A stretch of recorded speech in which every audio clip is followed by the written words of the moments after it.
Muito bom dia a todos. Passamos agora a estudar o capítulo número 9 do nosso livro-texto, o Halliday, né?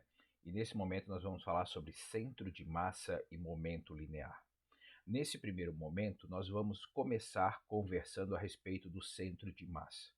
Bom, o centro de massa, ele vai permitir, por exemplo, numa montagem dessas, onde você tem uma colher de um lado, um garfo do outro e um palito de fósforo, você consegue fazer com que essa montagem ela fique perfeitamente parada em equilíbrio, apoiada única e exclusivamente nesse ponto aqui do palito de fósforo sobre o copo.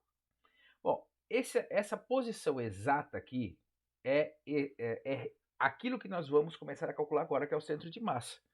Tá? Então, por exemplo, aqui, o passarinho apoiado pelo bico nessa posição aqui.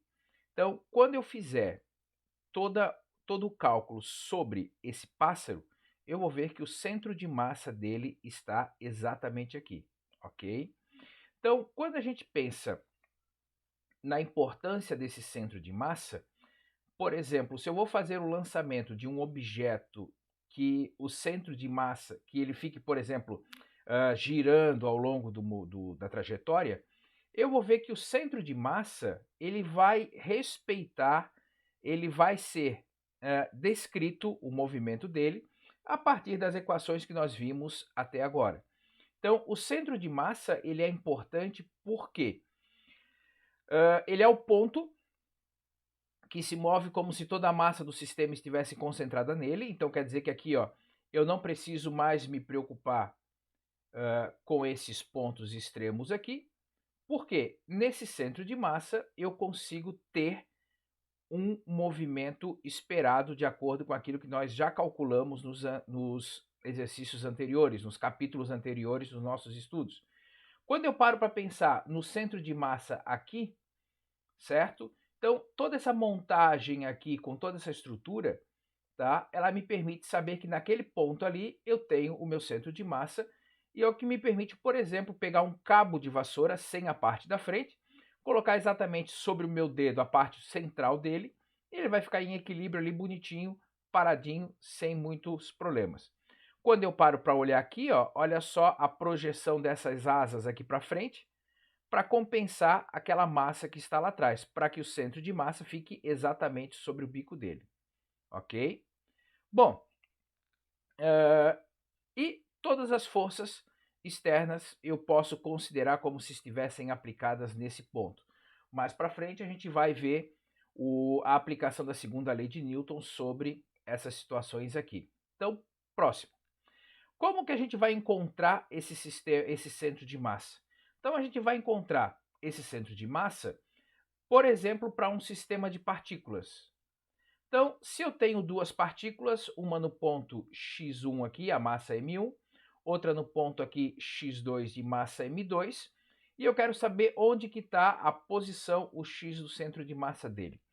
Então, o que, que eu vou fazer? Eu vou colocar a massa 1 com o x1 dela, então massa 1 vezes x1, mais a minha massa 2 vezes x2, certo? Nesse caso aqui eu não tenho a M3 e a X3, tá? Então aqui também vai ficar fora.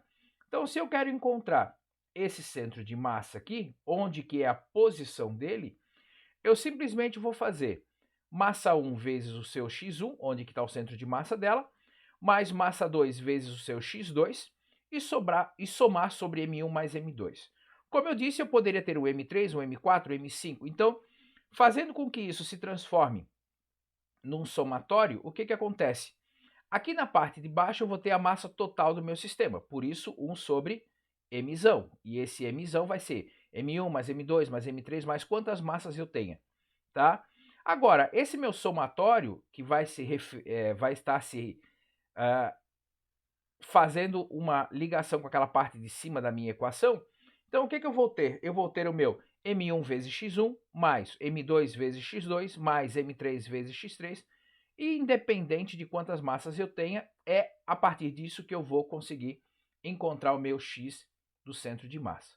Agora, se eu estou trabalhando com mais de uma dimensão, por exemplo aqui, além da minha partícula está eu ter 3 coordenadas nos eixos x para a partícula m1, m2, m3, eu tenho 3 coordenadas no eixo y para a minha partícula o y1, y2 e y3. Então, se eu quero encontrar o meu centro de massa, o que eu vou ter que fazer? Eu vou ter que encontrar o x do centro de massa como sendo o meu m1 vezes o meu x1, mais o m2 vezes o meu x2, mais o meu m3 vezes o meu x3. E dividir, né, pela soma das massas. Então, o meu m1 mais o meu m2 mais o meu m3. E vou repetir isso para o meu y do centro de massa. Então, vai ficar quem? O meu m1 com seu respectivo y1 mais o meu m2 com o seu respectivo y2 mais o meu m3 vezes o seu respectivo y3. E somar o m1 mais o m2 mais o m3, para eu conseguir encontrar qual é a coordenada x, qual é a coordenada y para esse meu centro de massa, ok? Se eu vou organizar tudo isso, então eu vou ter o quê? Um equacionamento para o meu x do centro de massa, exatamente como vimos anteriormente, um equacionamento para o meu y do centro de massa e outra para o meu eixo z, caso eu tenha um sistema tridimensional, certo? Então eu vou conseguir encontrar um vetor posição do meu centro de massa, que vai ser o x do centro de massa na direção y, mais o meu y do centro de massa na direção j, mais o meu z do centro de massa na direção k.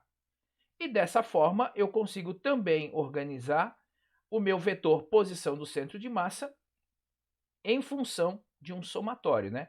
Onde o meu RI eu vou ter na direção I, na direção J e na direção K, ok? Bom, agora se eu tenho um corpo maciço. Bom, um corpo maciço, o fator complicador é, eu tenho que somar a posição I vezes a minha massa I, que está nesse pontinho, mais a desse, mais a desse, mais a desse, até completar todo o meu objeto. Fazer um somatório de todos esses pontos aqui não faz sentido. Então, aquele somatório que antes eu somava partícula por partícula, agora ele passa a ser uma integral.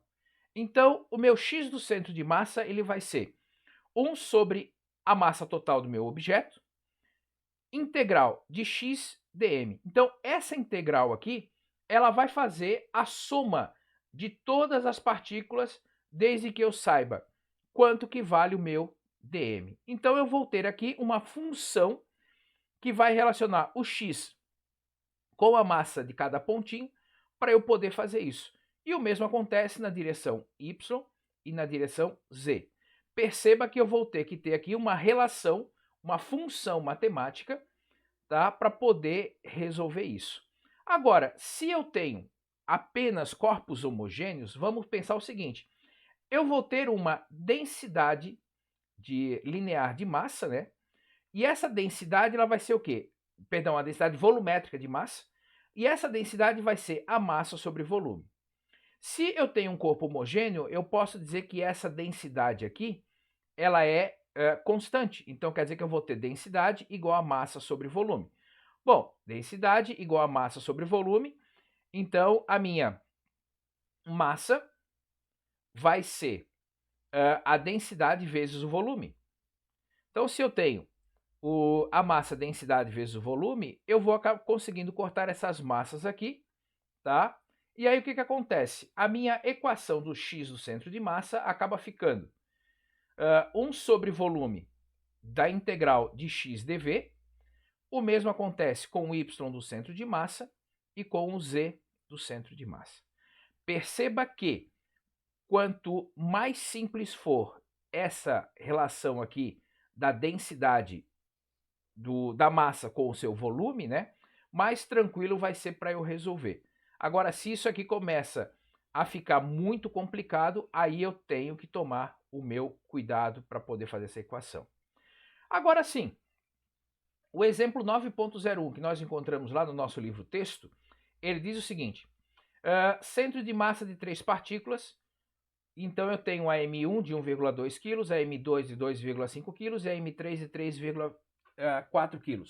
Formam um triângulo equilátero A de 140 centímetros. Então, o que acontece? Eu vou colocar, por exemplo, aqui uma partícula 1, tá? Aqui uma partícula 2, tá? E aqui em cima eu vou ter uma partícula 3. Então, daqui até aqui eu vou ter 140 centímetros. Aí, daqui até aqui eu vou ter outros 140 centímetros. E daqui até aqui outros 140 centímetros, formando o meu triângulo equilátero, certo? Agora, eu preciso encontrar onde que está esse centro de massa. Então, como é que eu vou fazer isso? Deixa eu colocar isso aqui um pouquinho para cima, um pouquinho para o lado. Então, vamos lá. Para eu poder encontrar o meu x do centro de massa, eu vou ter que colocar o meu M1 vezes o x1, mais o meu M2 vezes o meu x2, mais o meu M3 vezes o meu x3, tá? E dividir pela soma do M1 mais o meu M2 mais o meu M3, tá? Então, o meu x do centro de massa vai ficar...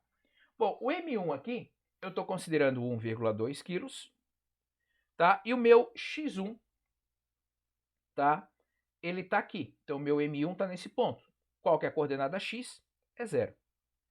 Mais o meu M2, eu considerei o objeto de 2,5 kg, tá? Ele está aqui e ele está a 140 centímetros da origem. Então, vezes 140. Mais o meu M3 está aqui. O meu M3 ele tem 3,40 quilos. E ele está aonde? Bom, como ele é um triângulo equilátero, isso daqui está dividido ao meio. Portanto, 70 centímetros, sobre a soma deles. 1,2 mais 2,5 mais 3,4. Dessa forma, o meu x do centro de massa, ele vai fechar 82,81 centímetros. Eu já posso, então, prever que o meu x do centro de massa ele está um pouquinho para cá dos 70 centímetros. 82, então ele vai estar 12,8 centímetros aqui para frente. Agora, o meu y do centro de massa. Bom, então vamos colocar aqui um pouquinho para cima, tá? Então, o meu y do centro de massa, ele vai ser o meu M1 vezes o Y1 mais o M2 vezes o Y2 mais o M3 vezes o Y3 sobre a soma M1 mais M2 mais M3. Então vamos lá. M1 a gente já sabe que vale 1,2. Quanto é que vale a coordenada y para esse ponto? A coordenada y é essa daqui, é 0. O meu M2, ele vale 2,5. Ele está aqui. Qual é a coordenada y para ele? Também é 0. Mais M3, o meu M3 ele vale 3,4. Agora, quanto que vale, deixa eu fazer aqui de uma cor diferente, esse meu Y3? Bom, se eu tenho um triângulo equilátero, quer dizer que isso aqui vale 60 graus. Esse meu Y3 aqui, ele vai ser o cateto oposto dessa minha relação trigonométrica. Então, deixa eu colocar aqui para a gente poder fazer esse cálculo, né? Então, esse meu cateto oposto, seno de 60 graus, vai ser o cateto oposto sobre a hipotenusa, que é 140 centímetros. Se você faz esses cálculos, você encontra que o meu Y3 ele vai valer 121,24 centímetros. E esse é o valor que eu tenho que colocar aqui. vezes 121,24 centímetros, e eu vou dividir isso pela soma do M1 mais o M2 mais o meu M3. E eu consigo chegar à conclusão de que o meu Y do centro de massa, ele vale 58,05 centímetros. Então, 58,05 centímetros. Então, se isso aqui tudo está valendo aproximadamente 120, significa dizer que o meu Y do centro de massa vai estar aqui um pouquinho abaixo da metade, né? Então, aqui vai ser mais ou menos o meu 58. E aí, quando eu faço a localização do meu centro de massa, aqui está o centro de massa desse meu sistema aqui composto, né, por essas três massas, ok? O próximo exemplo, ele está falando do centro de massa de uma placa vazada, tá? Daqui a pouco a gente vai ver o desenho. A gente vai ver que originalmente eu tenho uma placa fechada, só que foi tirada uma parte dela. Essa é a ideia da placa vazada dele. Então, esse exemplo mostra como é possível calcular a posição do centro de massa de um objeto macroscópico sem usar integrais. A figura 9.4a mostra uma placa de metal fina e homogênea P de raio 2R, da qual um disco de raio R foi removido em uma linha de montagem. Tá? O disco aparece na figura 9.4b. Determine as coordenadas do centro de massa da placa CMP em relação aos eixos X e aos eixos Y indicados na figura. Então, olha só, quando eu paro para olhar em relação ao eixo Y, tá? Então, esse eixo Y aqui, ele é simétrico para lá e para cá. Então, em relação ao meu eixo Y, eu posso afirmar que o meu Y do centro de massa é zero, tá? Porque sempre vai ter um correspondente do lado de lá para cá. Agora, quando eu vou ver esse meu X do centro de massa, deixa eu tirar isso aqui para lá, aí eu tenho que tomar um pouco mais de cuidado, tá? Então, olha só qual que vai ser o nosso raciocínio, certo? Então, se eu for calcular o X do centro de massa desses dois objetos, eu vou ter a seguinte organização. O X do centro de massa da placa S mais a placa P vai ser o MS vezes o XS dele, mais o seu MP vezes o XP. Então, o XS é o centro de massa do meu disco S e o meu XP é o centro de massa do meu disco P, sobre o MS mais o MP. Bom, mas se eu tenho a soma desses meus dois discos aqui, esse e esse, o que, que vai acontecer? Vai acontecer que eu vou ter o meu disco completo. No caso de eu ter o meu disco completo, onde é que vai estar o X do centro de massa dele? Vai estar no zero. Então, se eu jogar isso daqui para lá, multiplicando, qualquer coisa que eu passe multiplicando vezes zero vai dar zero. Então, o que que vai sobrar aqui da minha equação? Vai sobrar isso aqui, ó. Zero igual a ms vezes xs mais mp vezes xp, tá? Fazendo isso, eu vou encontrar, e o meu objetivo é esse, o meu xp vai ser quem? Menos xs, que multiplica ms sobre mp. Bom, esse meu xs aqui, ele é o centro de massa desse meu disco. Bom, o centro de massa desse meu disco, ele está aqui, na posição menos R. Então, o meu, deixa eu só colocar aqui um pouquinho para cima, o meu XP, eu sei que vai ser menos R vezes ms sobre mp. Então, o meu XP vai ser R vezes ms sobre mp. Agora, eu preciso encontrar quem que é esse meu ms sobre o meu mp, tá? Então, ms sobre mp. Bom, ms é a massa do meu disco S, certo? Então, o meu ms, vamos lembrar que a massa específica vai ser a massa sobre o volume, tá? Então, ele vai ser a massa específica vezes o volume do S sobre o MP, a massa específica vezes o volume do P. Como os dois são constituídos do mesmo material, essa massa específica, elas são exatamente iguais. Agora, quem que é o volume do S? Quem que é o volume do P? Tá? Então, ele vai ser a área do disco S vezes a espessura sobre a área do disco P vezes também a sua espessura.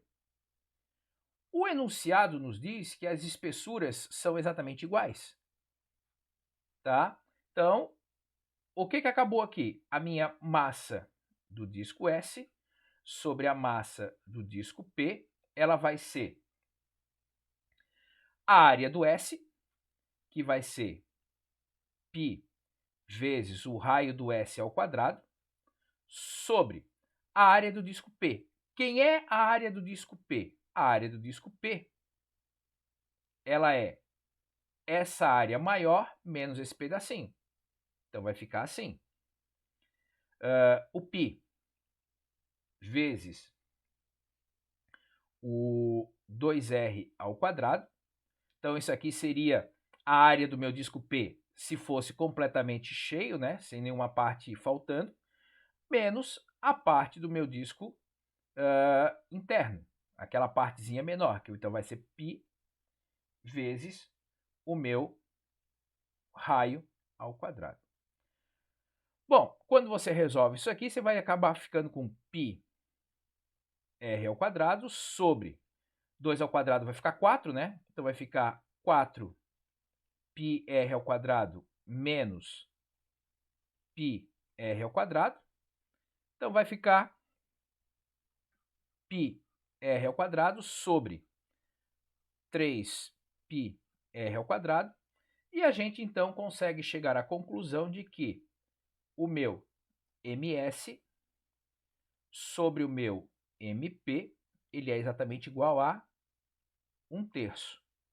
Quando eu volto aqui, então o que acontece nos meus cálculos aqui? Então, o meu xp, a posição do centro de massa do meu disco P, vai ser R vezes 1/3. Então, ele acaba acontecendo aqui, o meu centro de massa, ele acaba ficando nessa posição aqui. Então, aqui eu vou ter R em 1/3 de R, ali está o centro de massa desse meu disco. Tá certo? Pessoal, bons estudos para vocês, um grande abraço, tchau, tchau.